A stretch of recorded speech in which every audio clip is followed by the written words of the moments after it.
Good morning. Today on Spotlight, getting ready for the historic and first presidential debate between U.S. Vice President Kamala Harris, the Democrat, and former U.S. President Donald Trump, the Republican. What's at stake for both? Their respective political parties and the nation as a whole. As debate preparation counts down, what strategies are at work? We'll ask Aaron Call, the Lee H. Hess Director of Debate at the University of Michigan, and Lavonia Perryman, a Detroit-based political analyst and strategist.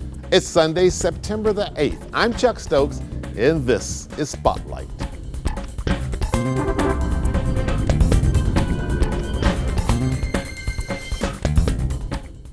And welcome to Spotlight. Aaron Call, the award-winning national champ director of the University of Michigan debate team. Welcome back to Spotlight. It's great to be with you. It never gets old. All right. As we record this, you anticipate being in Philadelphia at the presidential debate between Kamala Harris and Donald Trump. What in the world are you anticipating? No one has been in more debates than former President Trump.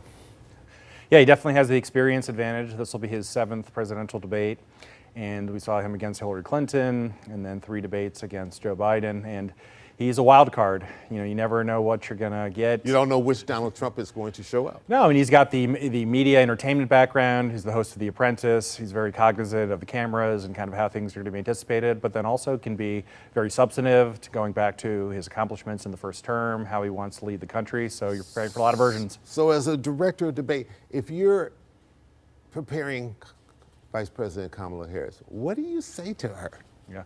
Most important thing, do no damage and always keep your cool and your composure. I think that he's going to do everything he can to get under her skin, get her away from some of the policy issues, the joy, the vision for the future, and kind of bring her down into the muck in some controversial ad hominem attacks. And so she's got to just turn the cheek, focus on what she's there to do. She has to stay above the fray, cannot be sucked into that. Yes, pure presidential, that you've got the right temperament to lead the country for 4 years. She's relatively undefined. This is her first presidential debate, so she has this one opportunity to make a very favorable impression and stay the course. If you're advising former President Trump, what do you say to him?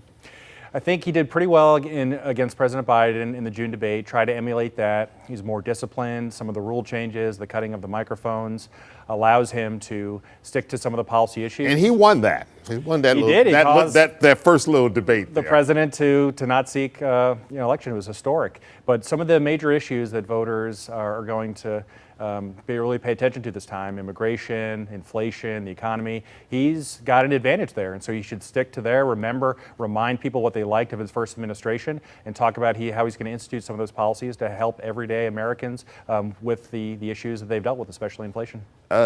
Director Call, you have been watching these debates in person since what was your very first presidential 2016. debate? All right, so that's a lot up under your belt, and of course you know debate like the back of your hand. In these type of high-profile television debates, not radio, this is television, full vision there. What's more important, the issues or the demeanor of the candidates? What does the average person pay closer attention to? It's a combination of the two, but if I had to pick one, it's probably the ethos, the vibes. It's, can you see this person as president for the next 4 years? It's such an important position. Whether there's a 3 a.m. crisis that occurs, can they give speeches and press conferences to lead the country? Do you feel comfortable with this person in your living room for the next 4 years? And so having that, talking about your biography, your skill set for why you're prepared to lead the country, just making especially those few undecided, moderate, on the fence voters, comfortable and can envision you as president for the next 4 years. The history-making aspect of this is that it's the first time a woman of color is going to be on stage one-on-one in a presidential debate. Hopefully this gnat won't be there too, that's flying around on set here. That, I would imagine, no matter how seasoned you are, no matter how confident you are, that's going to create probably some nervousness from Kamala Harris, or at least puts her, she knows she is under the microscope like never before. Yeah, definitely. And we did see Hillary Clinton in the 2016 election and the debates against Trump, and she kind of acknowledged that and just the history-making issue of that particular dynamic and kind of embraced it. And I think that Kamala Harris is taking the opposite position, just that everyone knows what's at stake and the historical nature of this race, the important impact of it, but I don't think that she really focuses on it. And any time things are brought up of that nature, she just shrugs it aside. She may acknowledge it, but then pivots to things like, but the real important things are the issues, the economy, the policies that she has to help the middle class. And so she'd rather have it be a focus on the substance and her vision going forward, as opposed to the real historic nature, both of the election and this debate. Is the gender aspect of this different than the debate that Hillary Clinton was a part of? A little bit. We had 3 debates there. One of them was a town hall where he famously circled her around the stage. You're not going to have that this time. They'll be behind their podiums. But there was so much bad blood in that debate, just given the history of both Clintons, and it got really personal.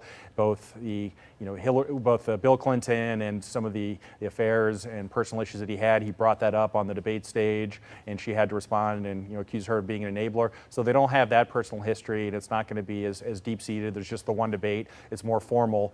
But that at least shows how hot button and kind of under the skin that you can occur in these debates. And they've said pretty negative things about each other in the campaign trail. We'll have to see if it makes its way onto the debate stage. All right, we need to get to a quick little break here. We'll come right back. We'll talk about some of these additional rules that we haven't talked about yet that will spearhead this debate. We'll be right back with Aaron Call. Stay with us.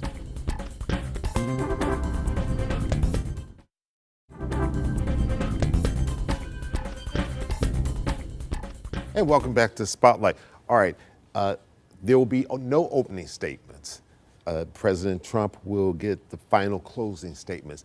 Does that give either one an advantage or disadvantage in this? Yeah, as a debater, whether it be academic, political debate, you always want that final closing statement to make your closing argument. You get the last point, rebuttal. Your opponent can't say anything. And sometimes in these situations, you may sandbag something until the very end and bring up something because your opponent doesn't have the opportunity to respond to it.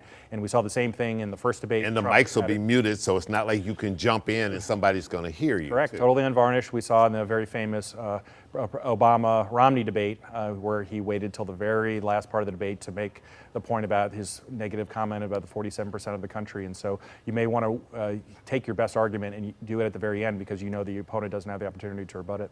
In a debate of this high stakes nature, what are you telling the candidates that they need to be aiming for in terms of the audience? Because let's face it, the hardcore Republicans are going to probably stick with Donald Trump. The hardcore Democrats are going to stick with Kamala Harris.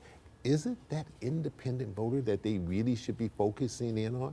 Definitely, but there's not very many of them, maybe 5% or so that are truly undecided. But enough in these swing states that it could tip it one way or the other. Swing states and in such close elections, both 2016, 2020, tens of thousands of votes in a handful of swing or battleground states determines it. So yes, if you could impact them. Generally, they're low information voters that don't tune in, but they will for a debate like this after Labor Day to see who they're going to vote for.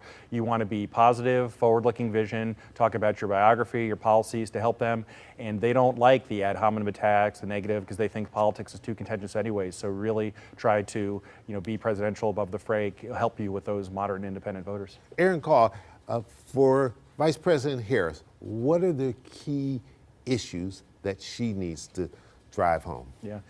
And I think her economic plans, especially for the middle class, she's talked about price gouging, and then she also has some cleanup to do on some past issues she's taken that were a little more liberal on things like the environment, immigration, the border, and Green New Deal and things like that. When she ran for president in 2019, a little bit outside of the mainstream, and she's changed her position on a lot of those, but she has to explain why it's consistent with her values, and what exactly policy she would pursue if she were president. And so this is the first opportunity for her to do that, as she's a little bit more undefined than Trump. Does she play to issues that are more important to women than men? Yeah, there's definitely a big gender. Or is that a potential downside, that you don't play to that because you're a woman? You want to do both. I mean, there's a big gender gap in this election, but President Biden did a very good job he narrowed that gap with males, and so you want to do both. But in suburbs, on the issues of abortion, gun violence, we just saw what happened in Georgia. Those are things that could be very helpful, and in these suburbs of these swing states, the battlegrounds that you mentioned, that'll be very important and appealing to issues that are important to those voters there. Conversely speaking, for former President Trump, what are the key issues that he needs to zero in on? Yeah, he needs to remind people of what they liked about his first presidency, especially before COVID happened. The economy, the stock market, the deregulation, those things, the border, the lack of international conflict, didn't have Ukraine and the issues we had there in the Middle East. So take people back to that time that wasn't as chaotic and the things they liked, but not remind them about some of the chaos and the tweets and things. And so is presidential and showing good temperament, and then maybe he's learned a little bit since that time, would be helpful for those moderate and independent voters. Does he run away from the controversial legal issues that he has had to deal with over these last 4 years, or does he lean into them and say, look, I know this is what's on your mind. I know as a former prosecutor, that's what you're going to talk about, so let's deal with it.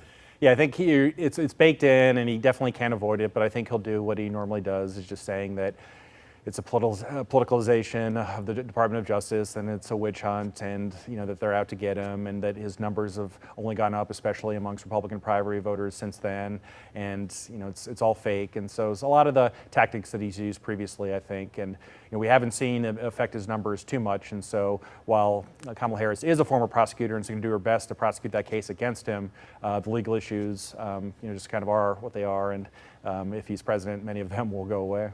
Do you anticipate a second debate? Because there have been debates over the debates. I hope so. The Harris campaign said that they're open to it if this one goes well, he shows up, and even Grand Rapids, Michigan has proposed one of the sites, whether it be late September or October. Michigan's always in the thick of it. It has to be just a battleground, maybe the pivotal state again this year. So I hope so. Generally in presidential debates, we have 2 or 3. We had 2 last time, but we've had up to 4 with Kennedy and Nixon. So the more the merrier, and hopefully there's a successful vice presidential one and at least 1 or 2 more at the top of the ticket. Final question, your debate students at the award-winning National Champion University of Michigan debate team, is that part of their assignment? They got to watch this debate as the school year begins? Yeah, there'll be a lot of interest there, and you probably watch parties at the university, and this is going to get 60, 70, 80 million people watching it, one of the most anticipated debates of all time, and all ages, college students. One of the things Harris has been successful in is energizing younger voters. There's a lot of voting registration drives going on campuses, and so we'll have to see if the younger voters turn out on election day. They're not as reliable, but there's a big pivot towards that, and there's going to be a lot of interest of all ages for this debate. All right. Aaron Call, the Lee H. Hess Director of Debate at the University of Michigan. Thanks so much. Good luck this year in the debate. See if you can retain that title along with the football national champ title. So you guys got a lot of stake up there in Ann Arbor. Thank you. We'll do our best. And coming up, I'll sit down with Livonia Perryman. She'll be talking about the history-making aspect of this debate. Stay with us.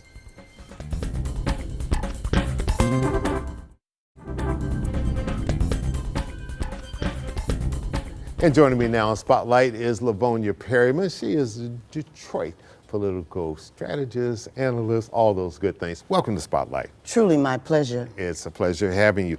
All right, no matter what happens Tuesday evening in Philadelphia, we can say with certainty, as long as both candidates show up, it's going to be a history-making debate. Never before in the long history of this country have we ever seen a woman of color standing up as a nominee of her political party in a presidential debate. That's a lot of pressure. That's a lot of pressure on her opponent.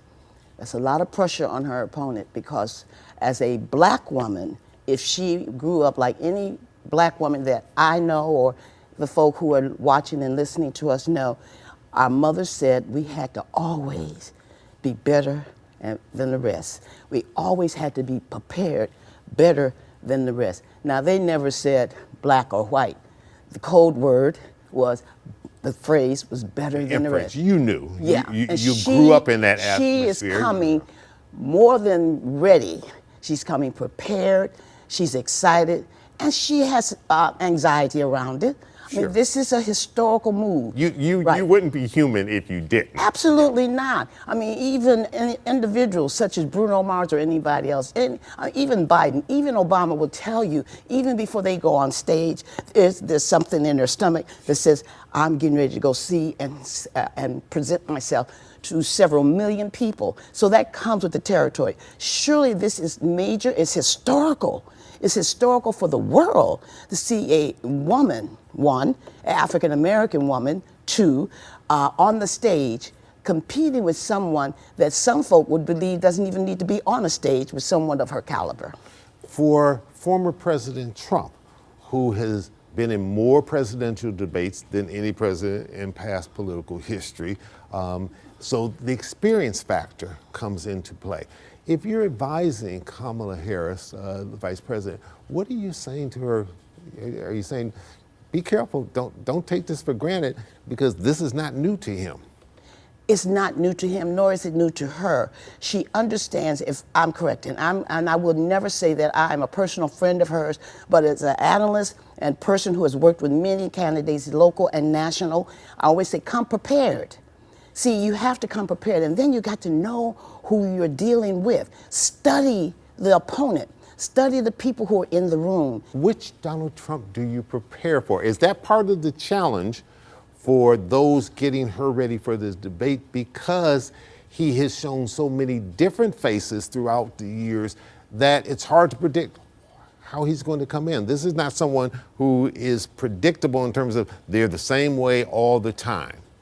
There is no way to prepare for any one person that shows up with Donald Trump. There's just that, I mean, that's a reality. Mm-hmm. So she has more on her shoulders than any other person debating with any other person in the country, in the world. She has a lot of work to do. It's almost as if she needs to go off the road and go into a room and sit with individuals and have 4 or 5 people who pretend they're different Trumps. Democrats are going to vote for Democrats, Republicans are going to vote for Republicans. Then there's that middle in there. Is that who these candidates need to be aiming for? There have been African Americans and other people saying, even though they're Democrats or even though they're Republicans, I'm not really sure what I'm going to do, but I really wanted to find out where African Americans were and other people of color as it related to Vice President Harris. And they said that they have not heard, and they are concerned.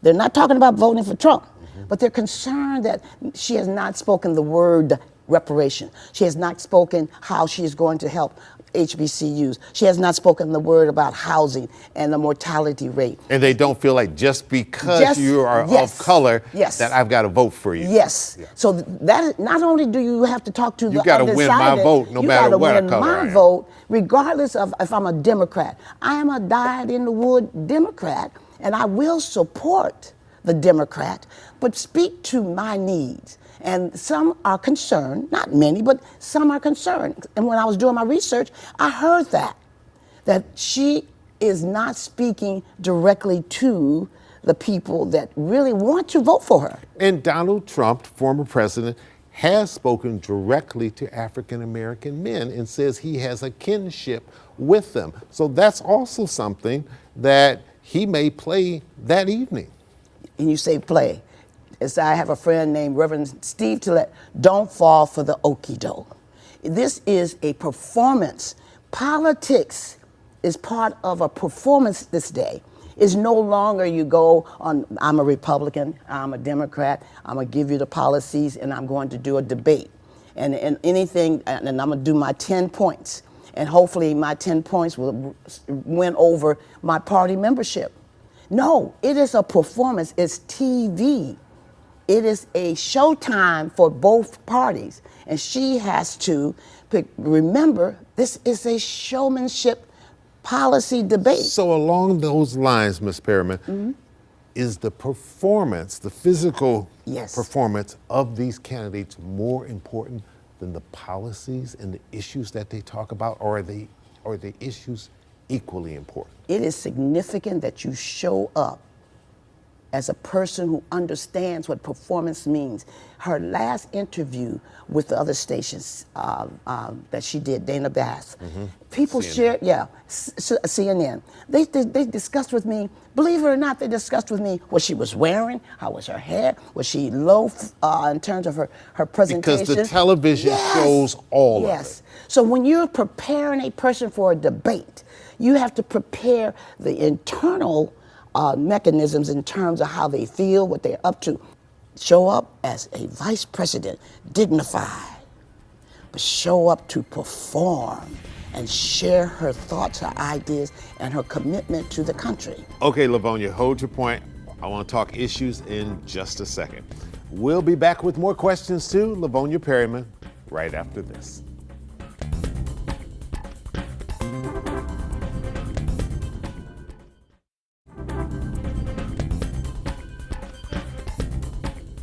Of issues, what are the most important issues that each candidate needs to hit from their perspective to be a winner? If you're telling President Trump, and I know you're not going to be advising him, but if you were, what would you say?